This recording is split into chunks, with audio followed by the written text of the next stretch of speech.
My dear friends, in life we've all been told to be kind, to help others, to give love, and to serve selflessly. And that's wonderful. But have you ever noticed, sometimes in trying to take care of everyone else, we forget to take care of ourselves. We pour from a cup that's already empty. We say yes when our heart is quietly begging us to say no. We smile for the world, but deep inside we're exhausted, anxious, and broken. And then we wonder, why do I feel so drained? My friends, it's because you've been living for everyone but yourself. You can't pour from an empty cup. These words carry a wisdom that touches every corner of our daily lives. Imagine this simple truth for a moment. If your cup is empty, no matter how much someone needs water, you simply can't give it. The same goes for your energy, your love, your time, and your peace of mind. In life, we are constantly giving to our family, to our work, to our friends, to society. We keep pouring out pieces of ourselves until one day we realize there's nothing left inside. You feel drained, exhausted, and unappreciated. The smile you wear becomes heavier, and the laughter you share feels forced. This is what happens when we forget to refill our own cup. Think of a mother. She wakes up before everyone else, prepares breakfast, gets her children ready for school, manages the house, goes to work, and somehow still finds the strength to smile at the end of the day. But who asks her, "How are you feeling today?" Very few people do. And because of that, she keeps pushing herself day after day without realizing that her cup is running dry. Then, one day, even a small problem feels like a mountain. Even a simple request feels like a burden. It's not because she doesn't care anymore. It's because she has been giving without refilling. You can't pour from an empty cup means you must learn to take time for yourself without guilt. It means understanding that rest is not laziness and solitude is not selfishness. It means realizing that you have emotional limits and respecting them. When you are tired, take a pause. When you feel lost, step away for a while. When your heart feels heavy, talk to yourself kindly. The world tells us to keep going, but sometimes the bravest thing you can do is to stop and breathe. Consider your phone, for example.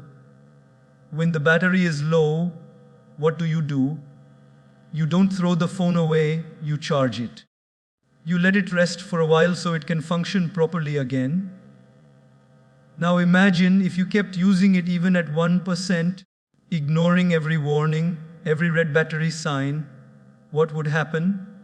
It would shut down. Your mind, body, and spirit work the same way. You can't expect yourself to run endlessly without recharge.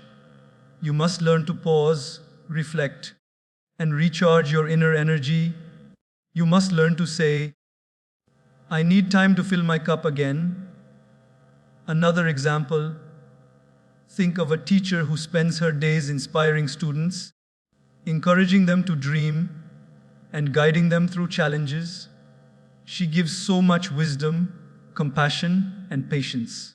But after school, she goes home and feels completely empty. Not because teaching is wrong, but because she hasn't taken a single hour for her own growth. She hasn't read a book for herself, sat quietly with her thoughts, or gone for a simple walk. Slowly, her passion turns into pressure. She starts feeling irritated by the very thing that once made her happy. This happens when you give from an empty cup. Your love turns into obligation. Your joy turns into exhaustion. Filling your own cup can mean different things for everyone. For some, It might be a morning walk with soft music. For others, it might be a few minutes of silence, a prayer, or journaling their thoughts. It could be watching the sunset or spending a weekend away from social media. The point is to do something that nourishes your soul, not just your routine. When you fill your cup, you feel peaceful from within, and that peace naturally flows into every relationship, every conversation, and every challenge. Let's take another real life example. A man working tirelessly to provide for his family. He leaves early, returns late, rarely eats with his family, and keeps saying, "I'm doing it for them." But what his family truly misses is him. His laughter, his stories, his presence. He's giving money, yes, but not himself. One day his health breaks down. Suddenly, he realizes that all the money he earned is now being spent to repair the body he ignored. His cup had been empty for years, and now he's paying the price. You can't pour love, energy, or care into others when you are empty inside. True giving starts with fullness. Filling your cup isn't a luxury, it's a responsibility. When you are emotionally stable, physically healthy, and mentally clear, you make better decisions. You respond, not react. You listen with empathy instead of impatience. You love without expectation. You work with joy, not stress. Your energy becomes contagious. Your presence becomes comforting. And your smile becomes genuine. That's what happens when your cup is full. You naturally overflow with positivity and peace. Many people think that self-care means spending money on vacations, spas, or expensive things. But that's not what it truly means. Self-care can be as simple as saying no when you are overcommitted, as gentle as forgiving yourself for a mistake, as peaceful as spending an hour doing nothing, or as healing as talking to a friend who understands you. It's not about escaping life. It's about building a life you don't need to escape from. When you learn to fill your own cup first, you stop blaming others for not giving you what you never gave yourself. You stop expecting people to complete you. You stop chasing love, peace, and happiness outside because you realize they all begin within you. You become more patient, more loving, more present. The relationships around you begin to heal, not because others changed, but because you did. So, my dear friend, if you're feeling tired, empty, or unappreciated, don't push harder, pause. Breathe. Take time to refill your cup. Read something that uplifts you. Walk in nature. Talk to your soul. Pray, laugh. Cry. Do whatever helps you reconnect with yourself. Because you deserve the same care you give so freely to others. When your cup is full, you don't just survive, you shine. And when you shine, everyone around you begins to feel your light.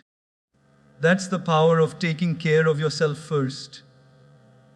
Because you can't pour from an empty cup. But when your cup is full, the world drinks from your overflow. Self-care is not selfishness, it's self-respect. These few words, though simple, hold a depth that most people only realize after years of exhaustion, heartbreak, or burnout. We live in a world where everyone is constantly rushing, running after deadlines, responsibilities, relationships, and expectations. Somewhere along the way, we forget that the person we spend the most time with, ourselves, also needs care, love, and attention. The truth is, taking care of yourself doesn't mean you love others less. It means you are building the strength to love them better. It's not arrogance or ego. It's honoring the sacred relationship you have with your own mind, body, and soul. Think of your life as a garden. Every day you're watering plants for everyone around you: family, friends, work, dreams. But if you never water your own roots, how long before you dry out completely? Self-care is like watering your own roots. It's the act of nurturing yourself so that you can continue to grow, bloom, and give shade to others. Without it, even the most beautiful tree eventually withers. Let's take an example we can all relate to: a person who works endlessly at the office. They take extra shifts, answer emails late at night, and always say yes even when they're exhausted. They skip meals, sacrifice sleep, and have no time for hobbies or peace. They tell themselves, "I'm doing it for my family." But slowly, their smile fades, their energy weakens, and their patience disappears. Eventually, they snap at their loved ones, fall sick, or lose the spark that once made them passionate about life. This is what happens when self-respect is replaced with self-neglect. You cannot give your best to others when you constantly deny yourself the care you deserve. Now imagine another version of that same person, one who still works hard but knows when to pause. They take breaks, spend time with family, meditate, or go for a walk. They read, reflect, and sleep enough. They don't feel guilty for saying no when they truly can't take on more. What happens? They show up to work energized, focused, and creative. They are more present with their family. They laugh more often. Their relationships feel lighter, not forced. That's the magic of self-care. It makes you not only more alive, but also more loving. Many people confuse self-care with selfishness because they've been taught that caring for others is noble and caring for yourself is vanity. But this belief is a misunderstanding. Selfishness means thinking only about yourself while disregarding others. Self-care means understanding that you are also human and cannot pour from an empty heart. It's not about ignoring others, it's about including yourself. When you respect your own needs, your relationships become healthier because they come from fullness, not from emptiness. Think about a mother again. She spends years prioritizing her children's happiness. She cooks, cleans, manages the home, and never complains. But one day, she feels invisible. She wonders why no one asks her what she wants or how she feels. The truth is, she taught them that her needs didn't matter. If she had taken even a little time for herself, a walk, a book, a quiet prayer, her energy would have remained alive and her love would have been even more radiant. Self-care teaches people around you how to value you. When you respect yourself, others learn to respect you too. In today's world, mental health and emotional balance are essential forms of self-care, yet many people think they must always appear strong. They hide their pain, push away their emotions, and pretend everything is fine. But ignoring your feelings doesn't make you strong, it makes you numb. Taking care of your mental health is not weakness, it's wisdom. Talking to someone, journaling your emotions, crying when you need to, meditating to quiet the noise, these are acts of self-respect. You are telling your heart, "I see you, I hear you, I value you." Even the smallest moments of self-care can create powerful change. Drinking water slowly instead of rushing through the day. Taking 5 deep breaths when anxiety rises. Listening to your favorite song while driving. Spending a few minutes with nature. reading something that uplifts you. These little moments refill your soul and remind you that life is not meant to be a race, it's meant to be a journey of presence. You don't need an expensive vacation or luxury to practice self care. What you need is permission to slow down, to prioritize yourself, to rest without guilt. Let's look at one more example. Imagine someone who constantly says yes to everyone, friends, colleagues, family, just to keep them happy. Over time, they become frustrated and resentful because no one seems to notice their sacrifices.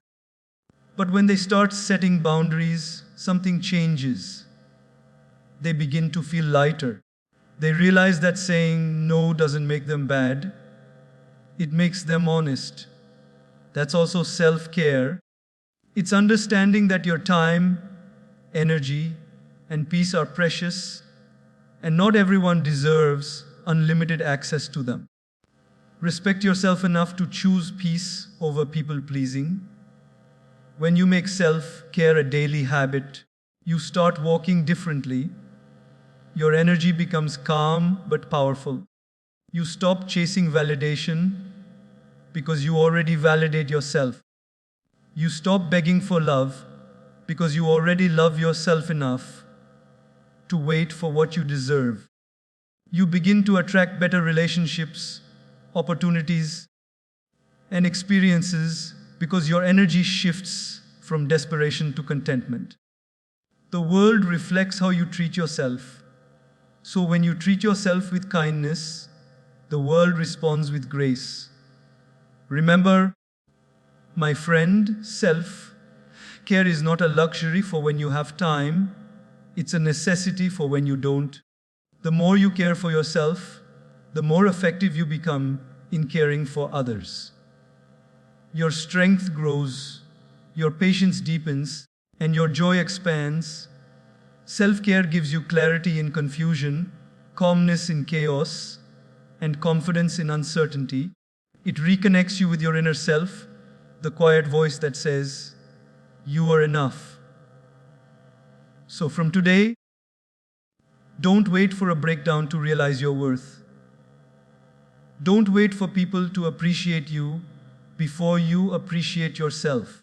Start honoring your body, your emotions, your time, and your energy. Smile at yourself in the mirror. Speak kindly to your own heart, because when you treat yourself with respect, you tell the world, "I am worthy of love, peace, and happiness." That is the true meaning of self-care. It's not selfishness, it's self-respect. And when you live from that place of respect, you don't just survive, you rise, you shine, and you inspire others to do the same. Set healthy boundaries. These words might sound simple, but they hold the secret to a peaceful, fulfilling, and balanced life.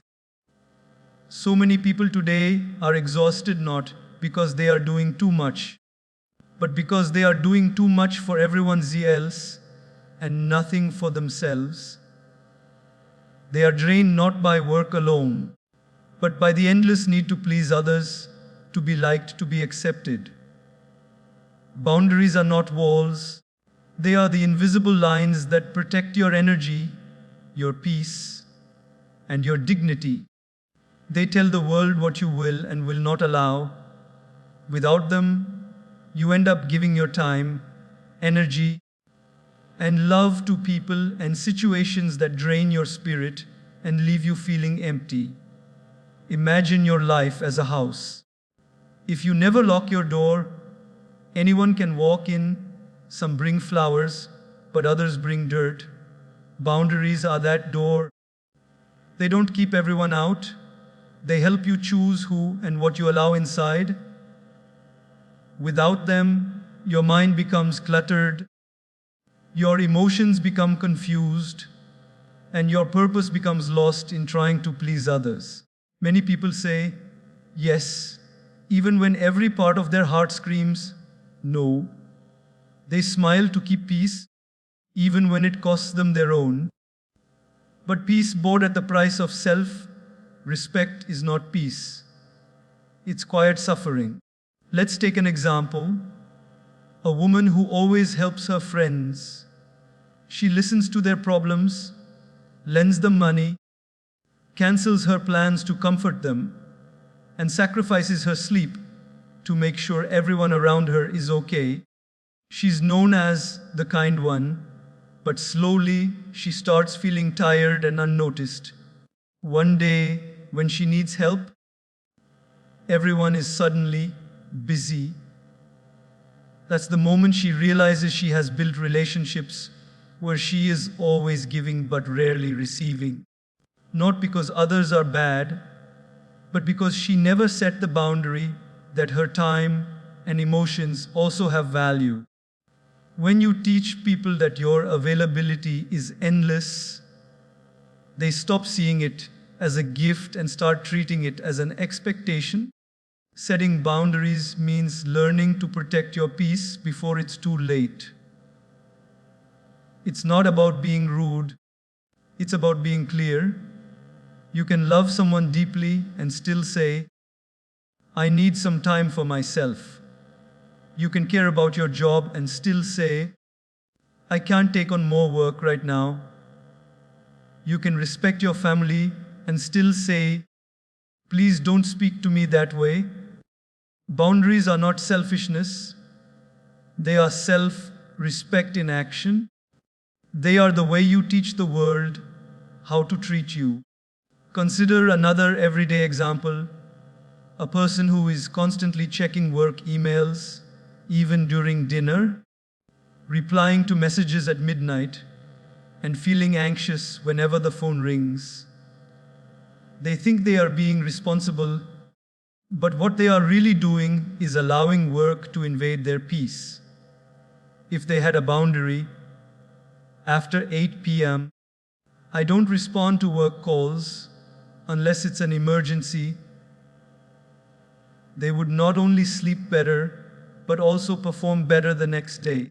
Because boundaries give rest, and rest restores strength. Relationships, too, need boundaries to stay healthy. Think of a friend who always brings negativity, complaining, gossiping, criticizing others. Every time you talk to them, you feel drained. You love them, but every call leaves you feeling heavy. Setting a boundary here doesn't mean abandoning them. It means protecting your mental space. You can gently say, I understand you're going through a lot, but I can't talk about negative things all the time.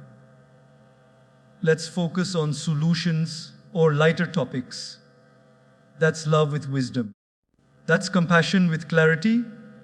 Even with family, boundaries are important. You can respect your parents and still have your own opinions. You can love your siblings and still ask for privacy. Many people carry emotional wounds because they never learned to say no to unhealthy behavior within their families. They tolerate manipulation, guilt, or criticism in the name of love.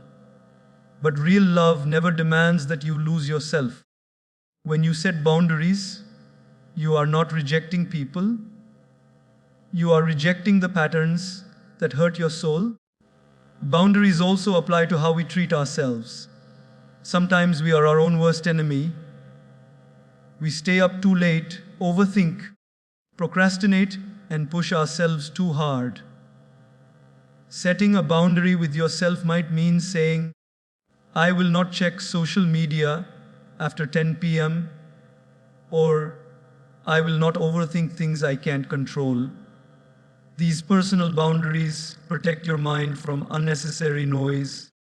They help you stay grounded, focused, and calm.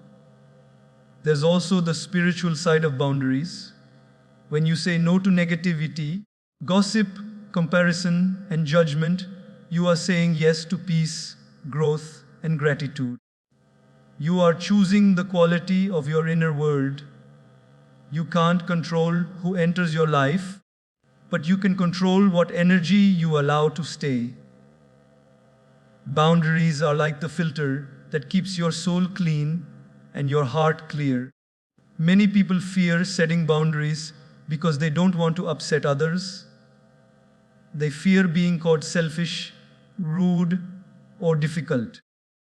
But remember, people who truly care about you will understand and respect your limits. Those who only care about themselves will get offended, and that's how you know the difference. You can't make everyone happy, and the moment you accept that truth, life becomes lighter. It's better to disappoint someone else than to constantly disappoint yourself. Let's imagine one last example. A young man who keeps saying yes to everyone, his boss, his friends, his family. He never takes a break because he doesn't want anyone to feel let down. Eventually, he feels burned out and resentful. He starts snapping at the very people he wanted to please. When he finally sets boundaries, when he says, "I can't help right now, I need rest," or "I'm not available this weekend," he feels guilty at first, but later, something beautiful happens. He feels peace. He realizes that the people who truly love him still remain, and his relationships become more authentic, built on mutual respect instead of silent resentment. Boundaries are the invisible fences that protect your energy and preserve your peace. Without them, you lose yourself trying to keep everyone else happy. But with them, you create space for love, joy, and balance to grow. The moment you start saying no to what drains you, you open your life to what sustains you. Boundaries don't push people away. They keep the right ones close and help you live with dignity. Because at the end of the day, your peace is priceless, and it's your responsibility to protect it. Your peace is your responsibility. Such a simple line, yet one of the hardest truths to live by. Most of us go through life thinking that our peace depends on someone else, on how others treat us, what people say, or how situations unfold. We often tell ourselves, if they were kinder, I'd be happier, or if life was easier, I'd be calmer. But true peace doesn't come from what's happening around you. It comes from what's happening within you. It is not something others can give or take away. It is something you must choose and protect. Every single day, think about it. How often do we allow one rude comment, one argument, or one disappointment to steal our peace for hours, even days? Someone cuts us off in traffic, and we replay that moment 100 times in our head. A colleague criticizes us, and we carry that bitterness long after the day is done. A friend forgets to call, and suddenly our mood collapses. We hand over our peace to people who may not even realize it, as if our emotions are remote, controlled by others. But the truth is, no one can disturb your peace unless you let them. Your peace is like a precious flower in your heart. It will only bloom when you decide to nurture it. Let's imagine a very common situation. You wake up in the morning, ready for a new day, but the moment you step out, someone at home or at work speaks harshly to you. Instantly, your mood changes. You carry that irritation into every meeting, every interaction, and by evening, you're drained. Now let's flip the scene. The same thing happens. Someone speaks rudely. But this time, you take a breath and remind yourself, their mood doesn't have to become mine. You smile, stay quiet, and move on with your day. That's peace. Not because life became easier, but because you chose not to let negativity control you. Your peace is your responsibility because no one else feels what you feel. Others may sympathize, but only you live inside your mind. You are the one who has to sleep with your thoughts, walk with your emotions, and face your fears. So protecting your peace means learning how to manage your inner world. It means not reacting to everything immediately, not allowing anger to hijack your happiness, and not carrying the weight of what you cannot control. Let's take another example. Imagine you're scrolling through social media and you see people traveling, buying new cars, or living what looks like a perfect life. Suddenly, you feel inadequate.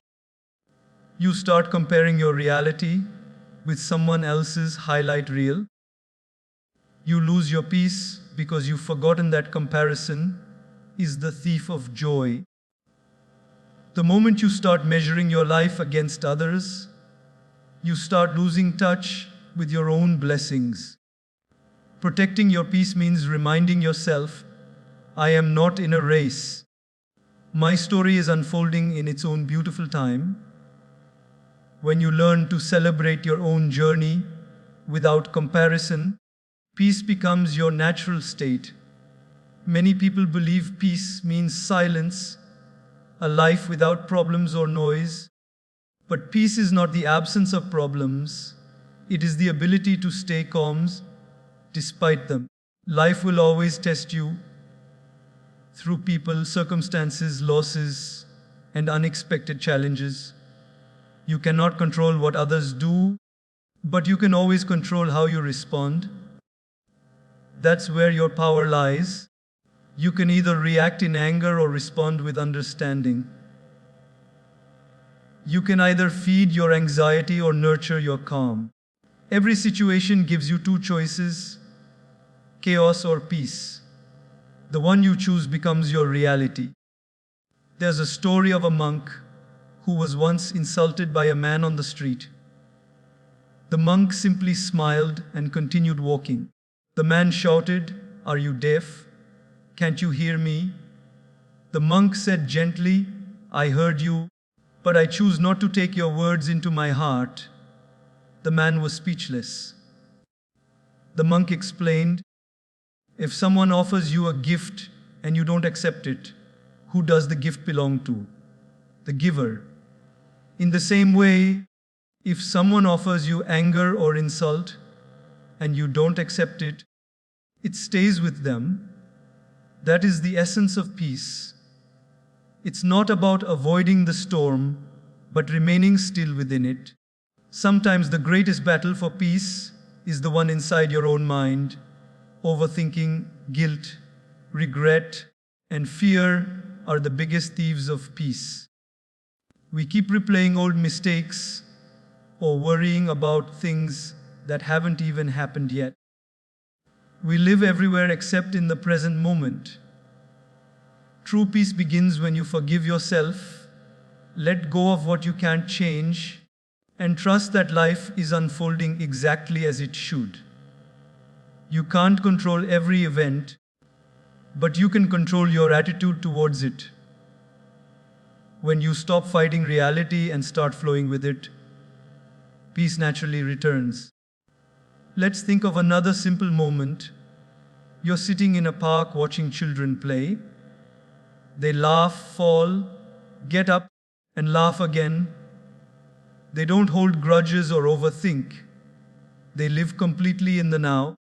That's what peace looks like, the innocence of being fully present. You can have that same peace too, not by escaping life, but by accepting it. By slowing down, breathing deeply, and remembering that most problems are temporary, but the state of your inner world lasts forever. In relationships too, peace is your responsibility. If you depend on someone else to make you happy, you'll always be disappointed. People can support your happiness, but they cannot sustain it for you. When you learn to be content on your own, love becomes pure, not desperate or demanding. You love freely, not fearfully. Because your peace no longer depends on how others act, but on how you choose to respond. So the next time something disturbs your calm, a rude comment, an unfair situation, a delay, or a disappointment, pause. Don't react instantly. Take a deep breath and remind yourself, my peace is too precious to be given away. Because peace is not a gift you receive, it's a skill you practice. It's the quiet strength to stay kind in a cruel world, to smile when things are uncertain, to believe when life feels heavy. It's realizing that the power to be calm, centered, and unshaken lies within you. You owe it to yourself to protect that peace. Guard it like a treasure, nurture it like a garden, and don't hand it over to anyone or anything. Because your peace is not someone else's job, it's your responsibility, your strength, and your greatest source of freedom. Rest and reflection are productive, a truth that most of us overlook in a world that glorifies business. We are taught from childhood that success comes to those who never stop, who work harder, faster, and longer. We are conditioned to believe that resting is wasting time and that slowing down means falling behind. But in reality, it's the opposite. The moments when we pause, breathe, and reflect are not wasted. They are the very moments when we grow, heal, and realign with our purpose. Rest is not the enemy of progress, it's the foundation of it. And reflection is not laziness, it's wisdom in motion. Think of your mind like a bow and arrow. The more you pull the arrow back, the farther it flies. Rest and reflection are like pulling back. They give you the strength, clarity, and direction to move forward with purpose. Without them, you keep running, but don't realize you're going in circles. Life becomes a blur of activity with no meaning attached to it. Let's imagine a simple example. A man works tirelessly every day. He wakes up early, rushes to the office, attends endless meetings, comes home late, scrolls through his phone for a bit, and then falls asleep, only to repeat the same routine the next day. He's busy, yes, but not fulfilled. One weekend, he decides to take a walk in the park instead of checking emails. As he sits under a tree, he suddenly feels something he hasn't felt in years. Stillness. His mind begins to clear. He realizes he's been working hard, but not necessarily working right. That quiet hour gives him more insight than weeks of overthinking. That's the power of rest and reflection. They don't stop your journey, they guide it. Think of nature. Even the strongest trees rest in winter. The flowers bloom and then retreat. The sun rises and sets. The waves crash and then pull back. Everything in nature moves in cycles of action and stillness. But we humans, in our race for success, try to keep moving non-stop. And then we wonder why we feel burned out, lost, or disconnected. The truth is, rest is not a break from life, it's a part of life. It's in those quiet moments that we recharge our energy, heal our hearts, and find the strength to rise again. Reflection is equally powerful. It's the mirror that shows us where we've been and where we're going. Without reflection, we repeat the same mistakes and call it experience. Without reflection, we chase goals that don't even belong to us. Many people reach the top of their careers only to realize they've been climbing the wrong mountain. If they had paused to reflect, They might have discovered that success without peace is just another form of failure. Reflection gives direction to our action. It's what turns movement into progress. Let's take the example of an athlete. After months of intense training, their coach insists on a rest day. The athlete resists, thinking that one day off will make them weaker. But the coach knows better. Muscles don't grow during training, they grow during rest. That's when recovery happens. The same applies to the mind and soul. You can't keep pushing yourself endlessly and expect to stay strong. You need pauses, moments to breathe, to reset, to let your inner strength rebuild. Without rest, you don't perform better, you burn out faster. There's a story of a woodcutter who was working in a forest, chopping trees from morning till night.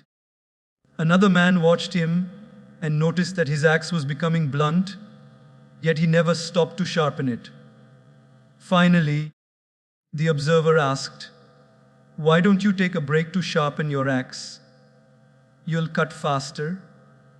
The woodcutter replied, "I don't have time to stop. I'm too busy cutting trees." But by the end of the day, he was exhausted and his progress was slow. Rest and reflection are like sharpening your axe. If you never stop to sharpen yourself, your thoughts, your emotions, your direction, life will feel like a constant struggle.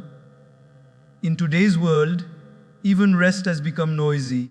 We scroll through social media, binge, watch shows, and call it relaxation, but our mind is still restless. True rest isn't just about stopping your body, it's about calming your mind. It's sitting in silence, taking a deep breath, and simply being. It's listening to your thoughts, not to judge them, but to understand them. It's closing your eyes and feeling gratitude for the moment you're in. Reflection means asking yourself questions that matter. Am I happy with how I'm living? What am I chasing and why? What do I need to let go of? The answers to these questions don't come when you're running, they come when you're still. When you rest and reflect, you reconnect with yourself. You start hearing your intuition again, that quiet voice that gets drowned out by the noise of daily life. You start realizing what truly matters, not the rush, not the applause, not the endless doing, but peace, purpose, and presence.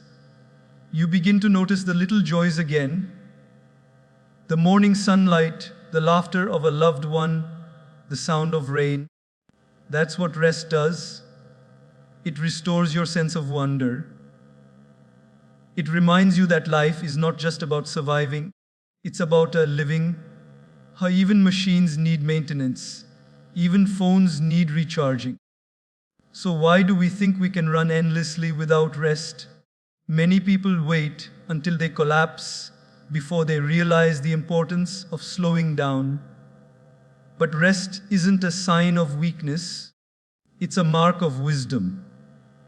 It means you understand that strength doesn't come from constant motion, it comes from balance. Reflection turns that rest into growth. It helps you see the bigger picture, learn from your experiences, and make better choices ahead.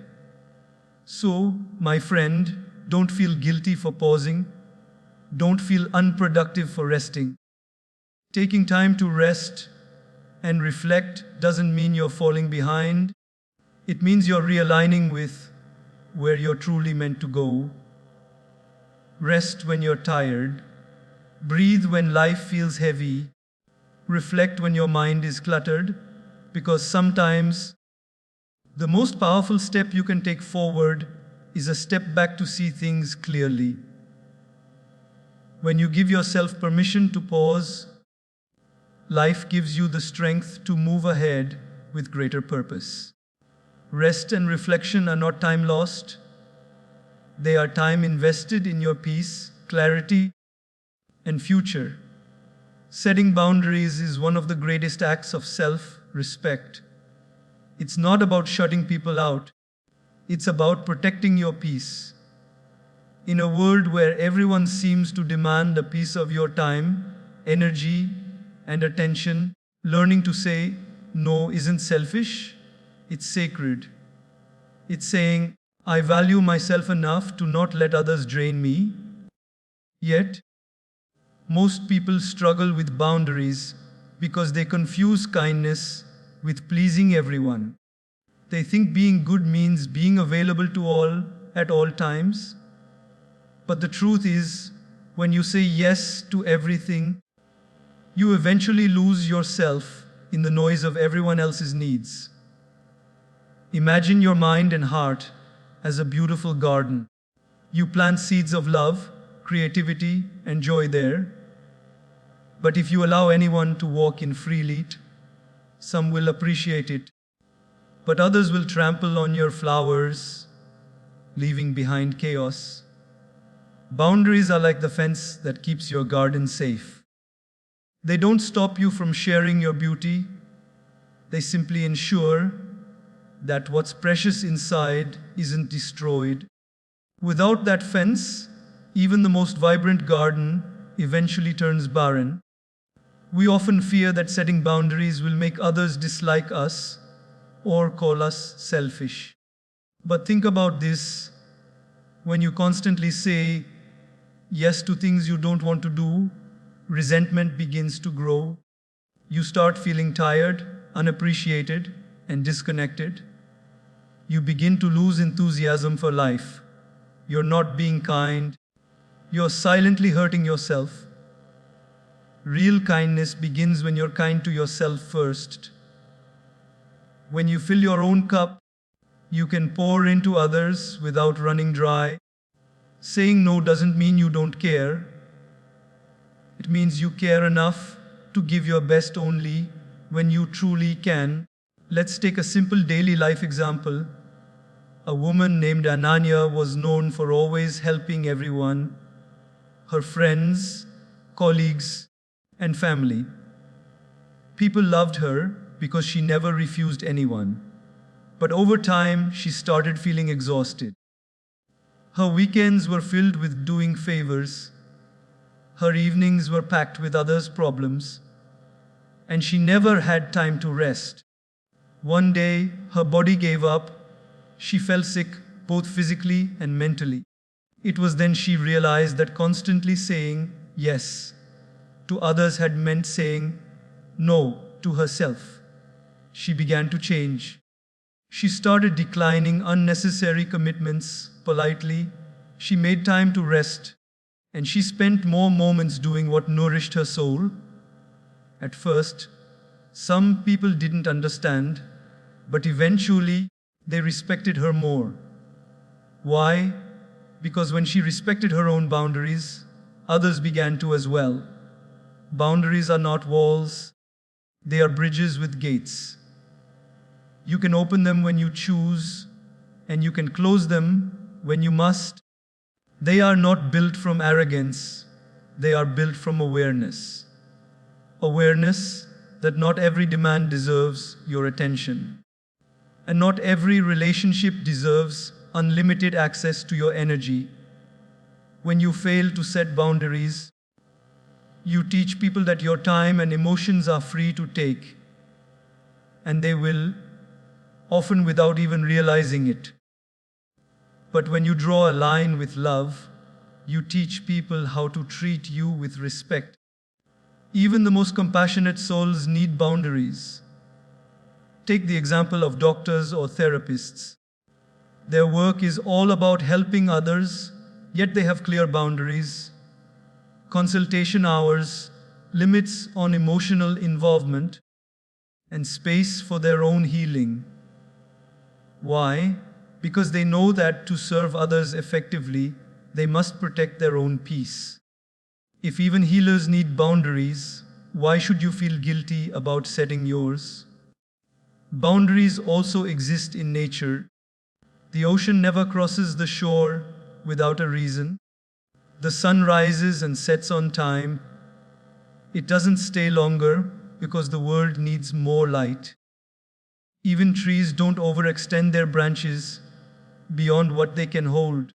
Everything in creation has limits, and those limits are what make harmony possible. The same applies to us. When we stretch beyond our limits to please everyone, we break. But when we stay within our healthy boundaries, we glow. In relationships, boundaries are not meant to create distance, but to build respect. When two people have healthy boundaries, they give each other space to breathe, grow, and be themselves. Without boundaries, relationships become suffocating. Imagine a friend who calls you every day, expecting you to listen to their problems for hours, but never asking how you feel. If you never say anything, the imbalance will grow. But if you kindly express, "I care for you deeply, but I also need time to recharge," you preserve both your energy and the friendship. That's the beauty of boundaries. They nurture relationships that are based on understanding, not obligation. Sometimes the hardest boundaries to set are with ourselves. Saying no to overthinking, to self-doubt, to unhealthy habits, to staying in places that drain our soul. These are also acts of self-love. You have to remind yourself that it's okay to rest when your body asks for it, to walk away when peace costs too much, and to prioritize your joy even when others don't understand. Remember, you are not responsible for how others feel about your boundaries. You are only responsible for staying true to yourself. There's a story of a monk who once carried a heavy pot of water every morning up a hill to water a sacred tree. One day, he met another monk who said, "Brother, why don't you rest for a while? You seem tired." The monk replied, "If I rest, the tree will die." The other monk smiled and said, "If you collapse, who will water it tomorrow?" The monk understood. It's not selfless to destroy yourself for others. Real service comes from sustainability. Boundaries keep you sustainable, emotionally, mentally, and spiritually. So, learn to say no when your heart feels heavy. Learn to step back when your peace feels threatened. Learn to protect your energy from those who only take but never give. You're not being rude, you're being responsible, because only a person who values their own well-being can truly offer something valuable to the world. Setting boundaries is not about being less loving. It's about loving yourself enough to stay whole. And when you are whole, you can love others more deeply, more genuinely, and more freely. So, take a deep breath. Let go of the guilt. You do not owe everyone your time, your energy, or your constant availability. You owe yourself peace. You owe yourself balance. You owe yourself boundaries. Because when you protect your inner world, your outer world begins to shine brighter. Boundaries don't push people away. They draw the right ones closer, the ones who respect your worth and match your peace. And that, my friend, is one of the purest forms of love. The love that begins within you.